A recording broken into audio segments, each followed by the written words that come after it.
ഈ ആദ്യം നമ്മളുടെ കുട്ടികൾ സെലക്ട് ചെയ്തിരുന്ന കോഴ്സുകൾ ഈ ആർട്സ് വിഷയമായിട്ട് ബന്ധപ്പെട്ട കോഴ്സുകളായിരുന്നു ആദ്യം സെലക്ട് ചെയ്തിരുന്നത്. പക്ഷെ ഇപ്പോൾ ഈ വീണ്ടും അവർ കൊമേഴ്ഷ്യൽ ബേസ്ഡ് ആയിട്ടുള്ള കൊമേഴ്സ്, കമ്പ്യൂട്ടർ സയൻസ് അങ്ങനെയുള്ള സബ്ജക്റ്റുകളെ സെലക്ട് ചെയ്യുന്നത്. അതിനെപ്പറ്റി മിസ്സിൻ്റെ അഭിപ്രായം എന്താ?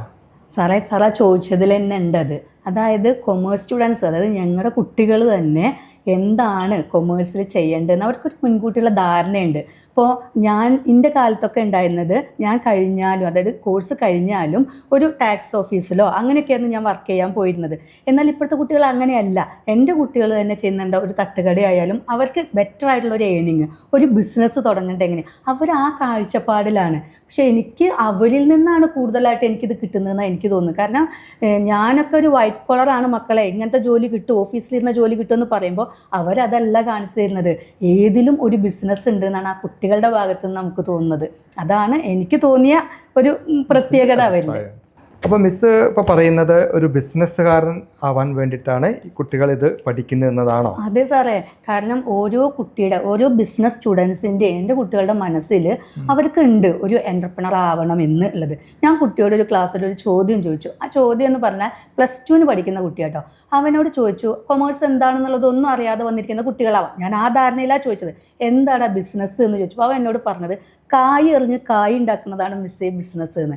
ഇപ്പം ഞാൻ പല ക്ലാസ്സിലും ഒരു എക്സാമ്പിളായിട്ട് അത് ഉപയോഗിക്കുന്ന ഒരു സാധനമാണ്. ഈ കൊമേഴ്സ് അറിയാത്ത കുട്ടികൾ വരുമ്പോൾ അവർക്കൊരു അതായത് ഒരു എക്സാമ്പിളായിട്ട് ഞാൻ കുട്ടികളോട് പറയുന്നതാണ്. അപ്പോൾ ആ കുട്ടി എത്ര ഇതായിട്ട് അത് മനസ്സിലാക്കി. ഞാൻ കുറേ ഡെഫിനിഷനൊക്കെ പറഞ്ഞു കൊടുക്കും, അതിനേക്കാൾ കൂടുതൽ അവർ മനസ്സിലാക്കിയത് അത് തന്നെയല്ലേ. അവരുടെ ജോലി എടുക്കുന്നതിനേക്കാൾ അവർ ഇപ്പോൾ ഇമ്പോർട്ടൻസ് കൊടുക്കുന്നത് അവിടെ ഒരു കമ്പനി അല്ലെങ്കിൽ ഒരു ഫേം സ്വന്തമായി നടത്തുക എന്നുള്ള ഒരു കൺസെപ്റ്റിലേക്ക്. അതെ, കാരണം എന്താ, നമ്മൾ ഒരാളുടെ കീഴിൽ വർക്ക് ചെയ്യുന്നേക്കാൾ നല്ലത് എന്താ, നമ്മുടെ ഐഡിയാസ് ജനറേറ്റ് ചെയ്തിട്ട് എന്ത് ചെയ്യുക, അവർക്ക് ഹൈ പൊസിഷനിലെത്താം. എത്ര ആളുകളാണ് അങ്ങനെയുള്ളത്. അപ്പോൾ ചെറിയ സംരംഭങ്ങൾ തുടങ്ങിയിട്ട് അവരെന്ത് ചെയ്യും, വലിയ നിലയിൽ എത്തിച്ചേരും. അത് തന്നെയല്ലേ ബിസിനസ് ഫീൽഡിൽ നമ്മൾ കാണുന്നത്. മിസ്, മിസ്സിൻ്റെ ഒരു അഭിപ്രായം കൂടി ചോദിക്കുകയാണ്.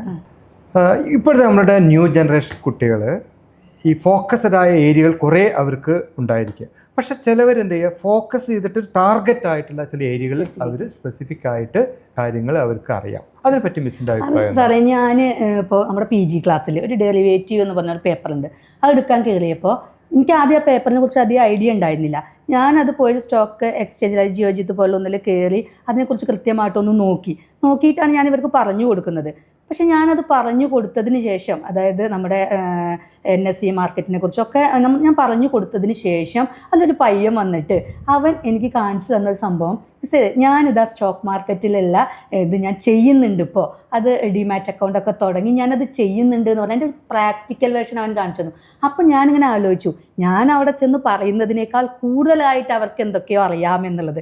പിന്നെ അവൻ പറഞ്ഞ പ്രാക്ടിക്കൽ വേർഷനിലാണ് പിന്നീട് ഞാൻ ആലോചിച്ചത് ആ ക്ലാസ്സിനെ എങ്ങനെ മൂവ് ചെയ്യും എന്നുള്ളത്. ഇപ്പോഴത്തെ കുട്ടികൾ അങ്ങനെയാണ് സാറേ. കാരണം സ്റ്റോക്ക് മാർക്കറ്റിലൊക്കെ ചെന്നിട്ടുണ്ട്, ഇപ്പോൾ ഗോൾഡ് ആയാലും മാറി വരുന്ന വില നിരക്കിൽ ഗോൾഡ് ആയാലും ഷെയർ ആയാലും ഒക്കെ നല്ലൊരു എമൗണ്ടിൽ ക്യാച്ച് ചെയ്യുക, അതായത് കുറഞ്ഞ വിലയ്ക്ക് വാങ്ങി കൂടിയ വിലയ്ക്ക് വിൽക്കാം എന്നുള്ളത് ആ കുട്ടികളത് പഠിച്ചെടുത്തിരിക്കുന്നു. അപ്പോൾ നമ്മളെക്കാൾ കൂടുതലായിട്ട് അതിലൊക്കെ നോളജ് കുട്ടികൾക്ക് ഉണ്ട് എന്നുള്ളത് ശരിയായൊരു കാര്യം തന്നെയാണ്. അങ്ങനെയുള്ളതിലാണ് അവരത് കോൺസെൻട്രേറ്റ് ചെയ്യുകയും ചെയ്യുന്നത്.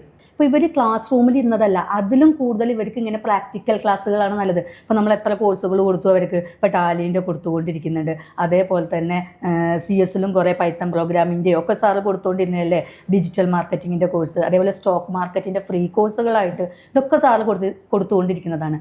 അപ്പോൾ അതന്നെ ഒന്ന് ആലോചിച്ചപ്പോൾ ഇവർ ക്ലാസ് റൂമിലല്ല, അതിൻ്റെ പുറത്തേക്ക് നമ്മൾ കൊടുക്കുന്ന കാര്യങ്ങളിലാണ് ഇവർ കൂടുതലായിട്ടുള്ള ഒരു അറിവ് നേടിയെടുക്കുന്നത്. നമ്മളെക്കാൾ കൂടുതലായി അവർ ആ കണ്ടൻറ്റ് അതിൽ നിന്ന് പിടിച്ചെടുക്കുന്നുണ്ട്. അതൊരു വലിയ പ്രത്യേകതയാണ് കുട്ടികളുടെ ഇപ്പോഴത്തെ ജനറേഷൻ സ്റ്റുഡൻസ്. അത് ഒരു പ്രത്യേകത തന്നെയാണ്.